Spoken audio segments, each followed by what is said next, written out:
Choose Your Legend 6 has been revealed, and we pretty much have most of the information thanks to the Feh Channel, so let's talk about our new Brave units. I will have my usual banner breakdown once the banner is released, and we'll iron out any details then. For now though, we have quite a lot to discuss. If you're a recently new player, you have no idea what's going on, Choose Your Legends is our annual voting competition to select 2 men and 2 women to receive special Brave votes. This year we have CYL, Krom, Tiki, and female Byleth. Not a lot of team utility in this batch. We have 4 very competitive, competent, combative units this time. First up is female Byleth, who won 2nd place in the women's division. Her Brave design is based on the Sothis Regalia outfit from 3 Houses, which I believe was part of the DLC. As such, Brave Byleth is going to borrow some of Sothis' power. For stats, Brave Byleth is a pretty typical offensive flying mage, high attack and speed with a lower balance of defense and res. I am quite sure Gen 7 BST is here, so get used to more stats. She's a flying colorless mage, and her weapon is the Inner Wellspring. Excited special trigger, and every turn if Byleth is near an ally, she gets the no follow-up status and times pulse. During combat, she gets +5 to all stats, and if her special triggers before or during combat, she gets -1 special cooldown after combat. Very similar feel to Ascended Burrito, who pre-charges and recharges Vital Astra basically all the time. Inner Wellspring may feel a little more simple besides the special cooldown perks, but that's because Byleth gets more power via her unique special, Divine Pulse. It's on 2 cooldown, which means it's on 1 cooldown actually, and thanks to Inner Wellspring, it pre-charges every turn and recharges after every fight. Basically, it's always ready to go, which is very important. In terms of damage, it deals 25% of Byleth's speed stat, which isn't that crazy, but after it procs, it also reduces the next attack by 75%, and Byleth gets an extra damage proc of 20% of her speed stat. Resets after combat. So basically, Byleth unleashes Divine Pulse, and in a Fallen Star manner, she reduces the next attack by 75%. If Byleth is doubling, then she gets bonus damage on top of another Divine Pulse proc. Guard may stop a 2nd Divine Pulse, but Byleth's still going to get that 20% of her speed bonus anyway. Very special focused character with fat damage reduction. A main tactic for dealing with Fallen Star Claude is just to reach him first. Well, Byleth has a plan for that with her new inherent B skill, Speed Preempt 3. It inflicts a always active -4 speed on the foe during combat. However, the big effect is the user gets advantage if they outspeed the enemy and if it's a ranged enemy. So, ranged advantage if you outspeed. What this means for Byleth is she gets to advantage proc Divine Pulse, and thus, she gets the 75% damage reduction. This only works against ranged foes, but still, this seems like an active defensive type ability for ranged flyers who are pretty much all extremely offense focused. I don't know who else can run this B skill, but ranged flyers finally get something new. Imagine if Dual Nina can run this skill. Overall, Brave Byleth looks quite fun to use. She also has attack and speed catch 4 and speed and res hold, so maximum damage output with her instant special plus damage reduction. She feels very similar to Legendary Claude, where you really don't want to let them attack first, but if you try to take her out with a ranged unit, then doesn't matter. Byleth's going to get Divine Pulse active, which means she gets her damage reduction. Alternatively, if Speed Preempt doesn't work out, you can easily swap that out with Far Trace Vacanto. Solid looking unit. Our runner-up for the men's division is Brave CYL, who is donning the outfit of his father, Sigurd. That's not the only thing CYL has taken from dad, so oh boy. Not the most exciting change of pace, but CYL is taking the sword spot for this batch and is a sword cavalier once again. However, unlike his own legendary ult, Brave CYL is real fast. He has good defense, but resistance is definitely his weakness. However, CYL has a plan for that. Before we get to it, I want to talk about his unique C skill, Air to Light. At start of turn, if CYL is near an ally, he gets +6 attack and speed, the no follow-up status, and +1 movement. It's not perma 4 movement guaranteed like Sigurd, but very easy to proc in general. Brave CYL is all about movement, so the 4 movement here is very crucial. For his weapon, we have Holy Tide Tearfing. CYL gets Kanto 2 and Excited Specials.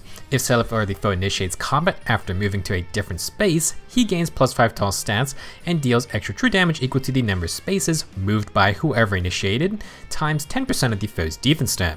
This has a max of 40% for 4 spaces and does not work with AoE specials. Additionally, if CYL has more than 25% HP, he gets Miracle. Oh boy. CYL is not messing around this time. Who needs damage reduction when you just don't die? Remember, he has no follow-up and is fast, so unless you bring Brave weapons that fully one-shot him on the first hit, you're not going to KO this man in 1 round.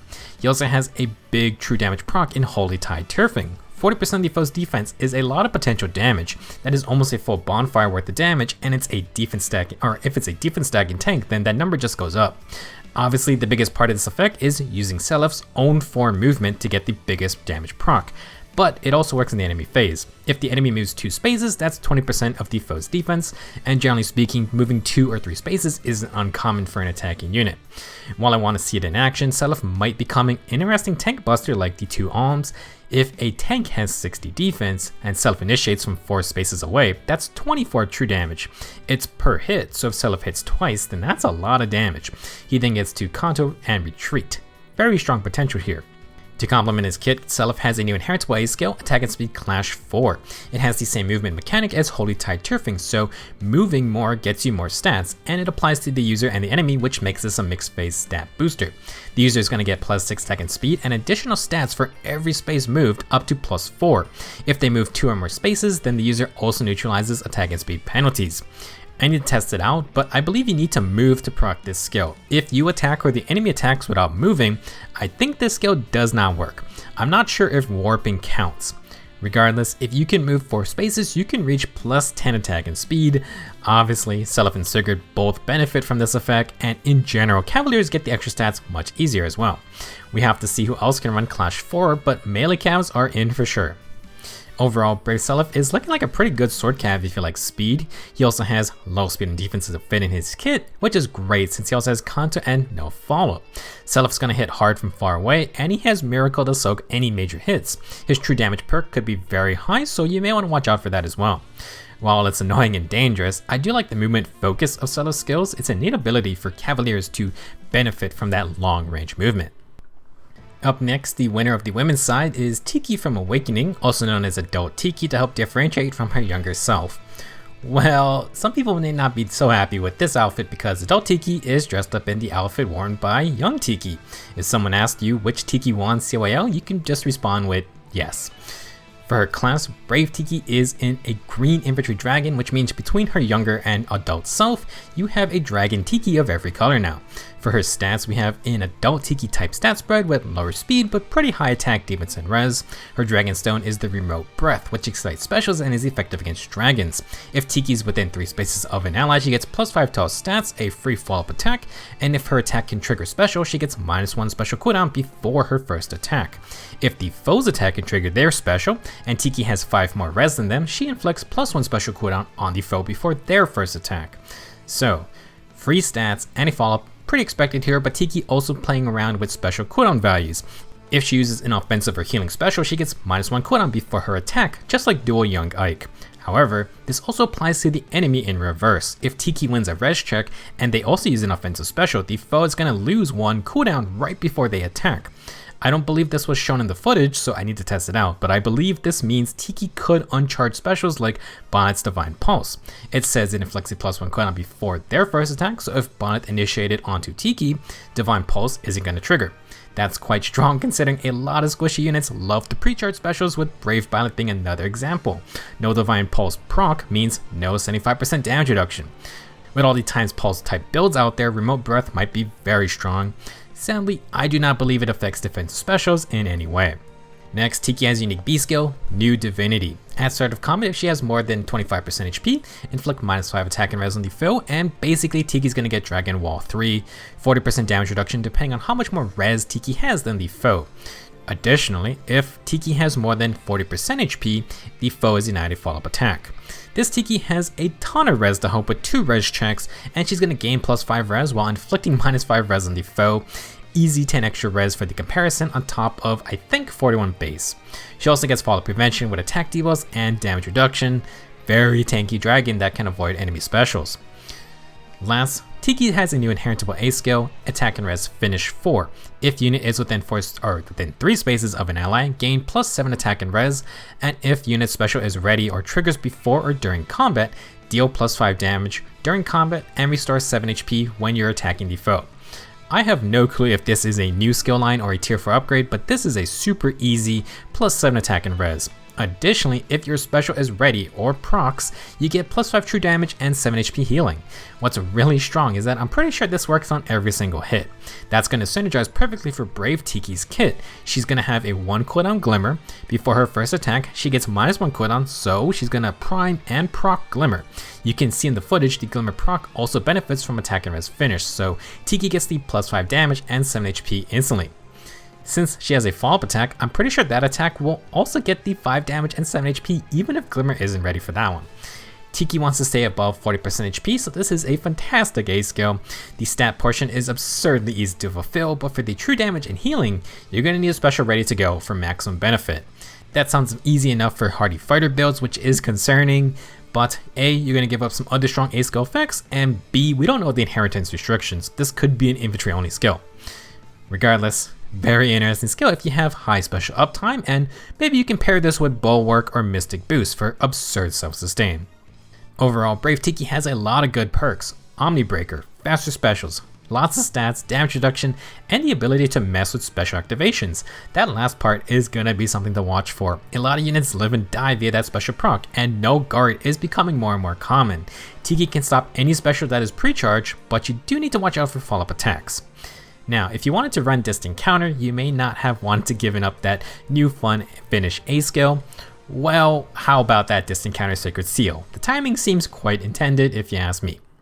If you thought Brave Krom was going to be busted after seeing Dual Krom earlier this year, then you would be correct. This guy is going to be a straight nightmare, again. Brave Krom is following in Lucina's footsteps and is donning his Great Lord attire, Fire Emblem shield included. This Krom is going to be a Lance Cavalier, and similar to Selef, Brave Krom is super speedy with terrible base res.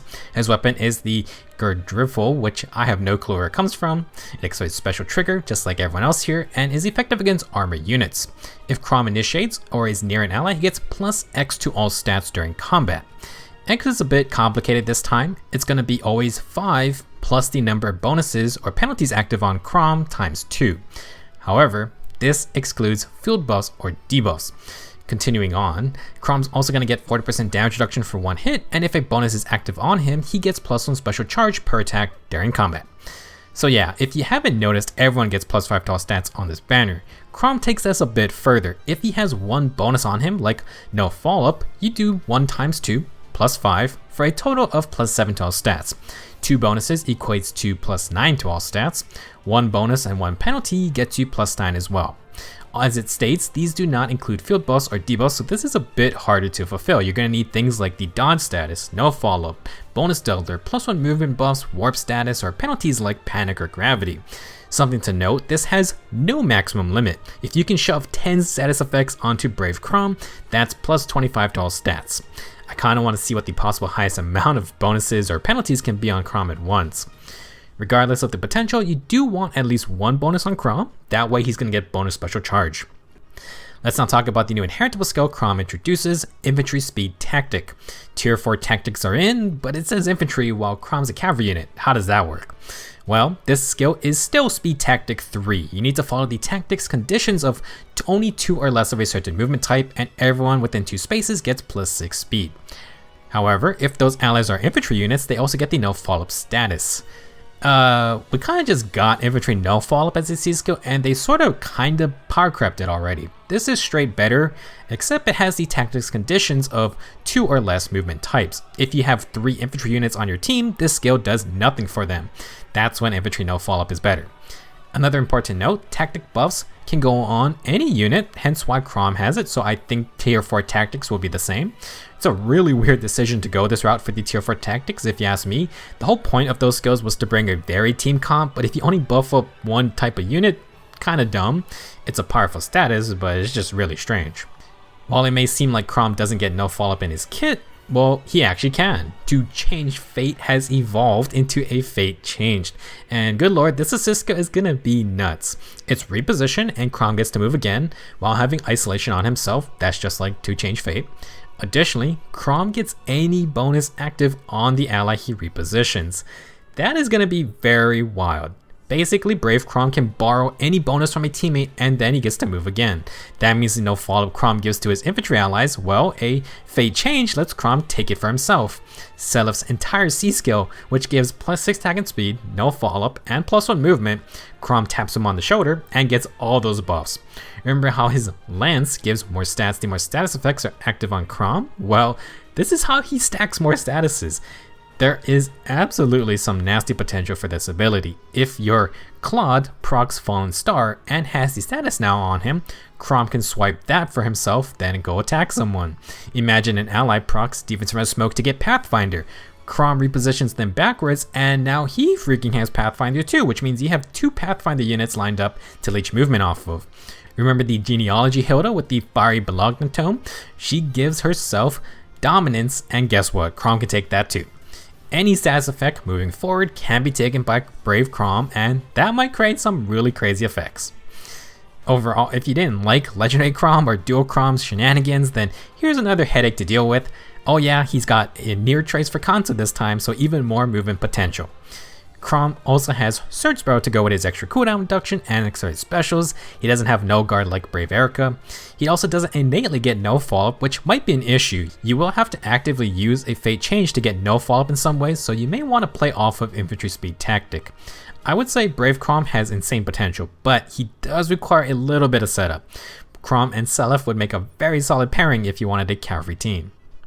The CYL 6 banner is going to be out with the next reset, and like last year, of course you get a free pick along with 4 sparks from the banner.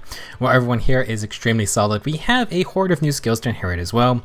Please double check the inheritance restrictions once we find out more. This is only relevant to brand new players, but at the end of the month, the CYL 4 free summon is going bye-bye. If you weren't aware, we only have the last 2 CYL banner free choices up at a time, so if any new players are joining right now, then do the CYL 4 free summon before it's gone. Now, while CYL 6 looks crazy, we had a pleasant surprise for the Grand Hero Battle unit this year. The devs have finally stopped choosing random Talius units for once, and this year we are getting Gerald. The man looks younger and younger by the day.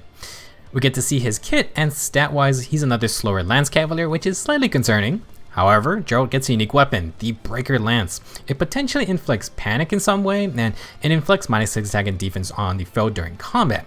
Gerald doubles while the enemy also doubles, so I assume there's a free follow-up attack in here some way, which would be really nice for him.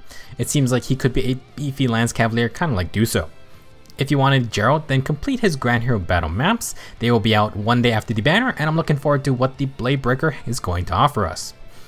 Last bit of news from the Feh Channel, which was expected, is that Dragonflower limit is being increased. CYL 6 is ushering new Gen 7 BSTs, so everyone else gets 5 more Dragonflowers to their name. At least for infantry units at plus 20 Dragonflowers, the next 5 levels are going to cost another 600 flowers. The good news is that if you want to get there instantly for your favorites, in the next Forging Bonds events, there's going to be an extra 1,000 Dragonflowers of every kind to earn. That's 4,000 in total split into each class. Well, that's my initial thoughts on this year's Choose Your Legends units. We have 4 very scary looking units and a whole bunch of gimmicks to play around. But if this is looking to be another annoying flyer, you don't want to let attack first, and Selef brings some very strong offensive perks along with some very interesting mechanics based around his high movement. Tiki's just looking solid with lots of bulk and interesting special base mechanics, slapping that distant counter seal for some fun. Then we got Brave Krom with more to change fate silliness, but this time on a horse with Kanto, and he can take bonuses from his allies. This is definitely a solid batch of units, and it wouldn't hurt to get everyone here. Personally, I like to get 1 copy of each just to have, and since there's no one I really want to merge this time, I'm not too stressed out this year. Hopefully, I can score some bonus copies for fodder. Banner will begin with the next reset, so good luck everyone. I will have my usual banner breakdown out after I get to test some of the new mechanics, and of course, we can find out more info about the new skill inheritance. We'll also be talking about Gerald, of course. Thank you for watching, and see you guys soon.